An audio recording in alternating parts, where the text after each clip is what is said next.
Hoy presentaremos un tema muy importante para todos ustedes. El título es La deforestación y la minería ilegal en Madre de Dios en el año 2023. Empecemos. ¿Qué ocurrió y en qué contexto geográfico y social?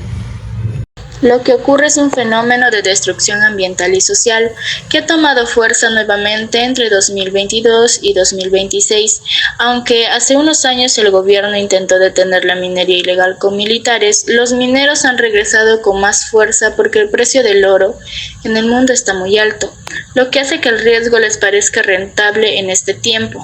Se han destruido más de 30.000 hectáreas de selva virgen, lo que significa que miles de árboles milenarios han sido cortados y el suelo ha sido removido con mangueras de alta presión hasta convertir la selva en un desierto de arena y pozas de agua contaminada.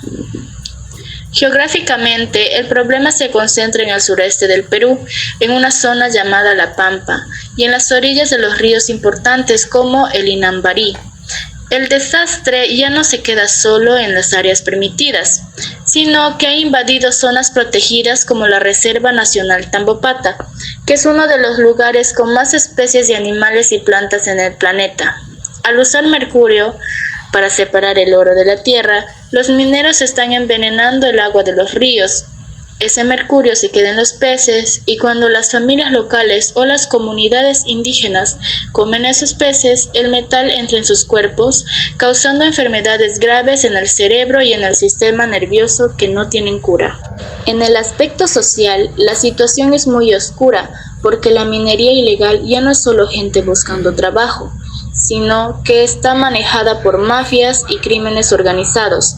En los campamentos mineros hay mucha violencia, extorsión y sobre todo trata de personas, donde engañan a mujeres y jóvenes para llevarlas a trabajar en condiciones de esclavitud. Además, los mineros usan una estrategia legal tramposa.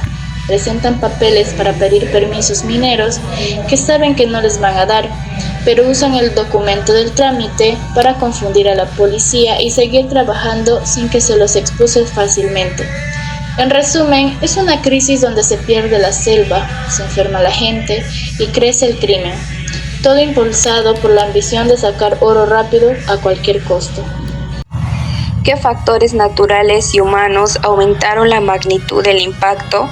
La magnitud del impacto en Madre de Dios aumenta por la combinación de factores naturales y humanos.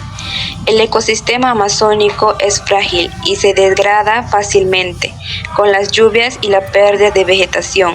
A esto se suma la minería ilegal, que provoca deforestación masiva, contaminación con mercurio y expansión descontrolada por la falta de control y la necesidad económica. Respondiendo a mi pregunta sobre qué sectores fueron los más afectados, entre ellos tenemos la salud, la agricultura, la vivienda, la energía y el transporte, podemos ver que en el cuadro el sector salud es el más afectado, debido a la contaminación con mercurio en los ríos, lo que provoca enfermedades en la población.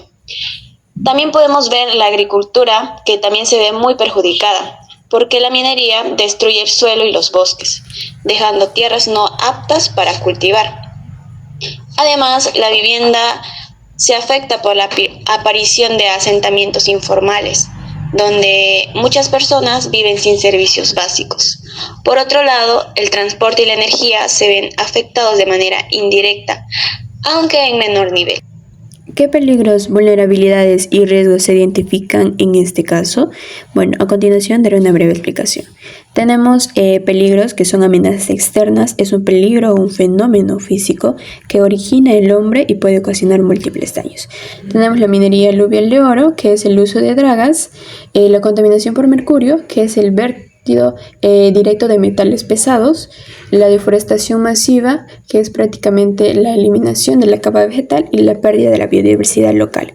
Tenemos el crimen organizado, que es una presencia de mafias ligadas.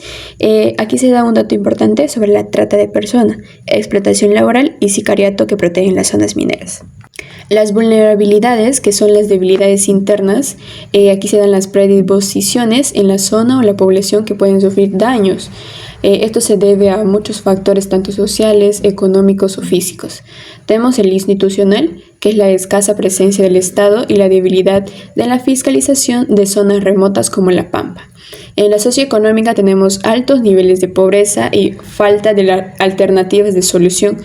En la ecológica tenemos la fragilidad de los ecosistemas amazónicos, que tienen los suelos pobres y no van a depender de una cobertura boscosa. Esto para mantener el ciclo del agua, normalmente. Tenemos en la geográfica, que es la ubicación fronterizada y lo difícil que va a ser el acceso para facilitar el movimiento de la maquinaria ilegal y el escape de las autoridades. Tenemos los riesgos, que son daños esperados. Aquí se va a dar la probabilidad donde ocurren daños específicos, que es un resultado de la interacción entre los peligros y las vulnerabilidades. Tenemos el riesgo sanitario, donde es la alta probabilidad de enfermedades crónicas y neurológicas en la población, especialmente en los niños. Tenemos el riesgo de pérdida en la biodiversidad, que es la desaparición irreversible de especies y la degradación de las áreas naturales protegidas, como la Reserva Nacional Tambopata. Tenemos el riesgo social, donde es el aumento de la violencia, la inseguridad ciudadana y la normalización de delitos. El riesgo climático, aquí se da la pérdida de los sumideros del carbono, donde van a contribuir un calentamiento global y la alteración del régimen de las lluvias locales. ¿Hubo medidas de prevención antes del evento? ¿Fueron suficientes? Sí, hubo algunas medidas, como los operativos contra la minería ilegal, normativas ambientales y programas de formalización minera. Pero no fueron suficientes porque la actividad ilegal siguió creciendo, hay falta de control efectivo del Estado, presencia de organizaciones criminales que van en aumento día a día sobre estos temas. Actualmente sigue siendo un problema grave, sin solución total. Menciona los compromisos internacionales y normativa involucrados en este caso. Tenemos los compromisos internacionales, que es el convenio de Minamata, donde es el más relevante por la zona, donde obliga al Perú a reducir y eliminar el uso de mercurio en la minería artesanal. El convenio sobre la diversidad biológica es el compromiso para proteger ecosistemas críticos como la Reserva Nacional de Tambopata.